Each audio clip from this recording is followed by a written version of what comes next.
South Bend, Indiana, Pete Buttigieg. Greetings from South Bend, Indiana. It's Pete Buttigieg. So grateful to be invited to share a few words with the Missouri Democratic Party, to wish you well and to encourage you in your efforts. The work that you are doing day in, day out is so important. And so I want to thank Chair Jean Peters Baker, Vice Chair Clem Smith, and everybody who's involved in the Democratic Party and urge you to keep it up. As you know, your state is going to be getting attention from around the country. The nationally targeted governor's race, where a weak, unelected incumbent can and will be defeated by Auditor Nicole Galloway. I am looking forward to celebrating with you and seeing you turn heads across the country as we get better leadership into the governor's office in the state. You have so many congressional races that are crucial, and the Missouri 2nd District, where I think there's a huge opportunity after coming so close in 2018 to succeed in defeating Representative Ann Wagner, and again looking forward to Senator Jill Shupp making news around the country with that win. We are reminded about the importance more than ever of the office of Secretary of State. At a time when democracy is very much on the line in terms of how our country's future will unfold. That falls, as we saw in Georgia very recently and very disturbingly, falls at the feet of the Secretary of State. And count me among many who were inspired and impressed by Yinka Faladi and his race for such an important office. All across the ticket, there are so many candidates stepping up and so many opportunities to make a big difference. I want to just offer a few quick thoughts about why your work is so important. First of all, at a moment like this, our country is wrestling with our deepest demons and sins and facing an opportunity to turn the page toward a better day. Whether it's the national outcry over the impact of systemic racism, including police violence that led to the killing of George Floyd and Breonna Taylor and others, but beyond just the criminal legal system, to our entire country. This is an opportunity to demonstrate that this truly is a country that values Black lives equally.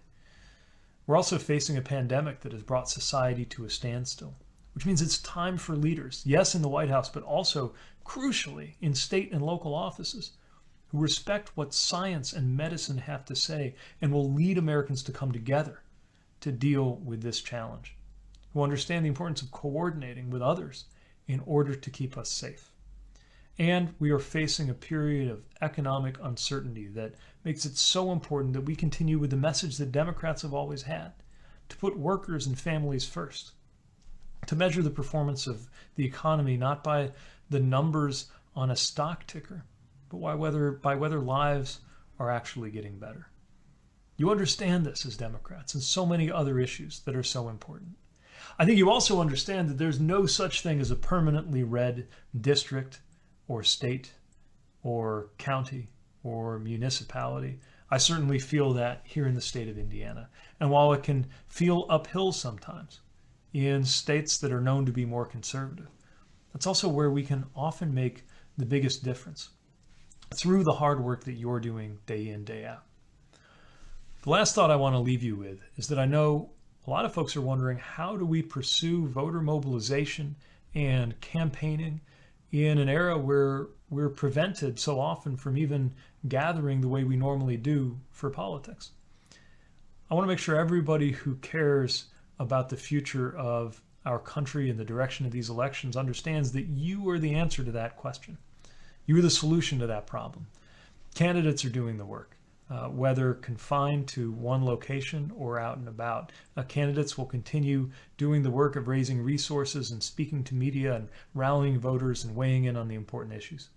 But it's up to the rest of us to find new ways to do what we've always done, to reach out to others and encourage them to support and volunteer and contribute and vote for the candidates that we know will do a better job. That work has never been more important. And I believe we're going to look back at 2020 and view this as the turning point that led to a better future, that set the table for the 2020s to be a pivotal decade that led to an America which truly was more free, more just, more equal, and more secure. Thank you for everything that you do for this cause, and I can't wait for an opportunity to come join and visit with you in person.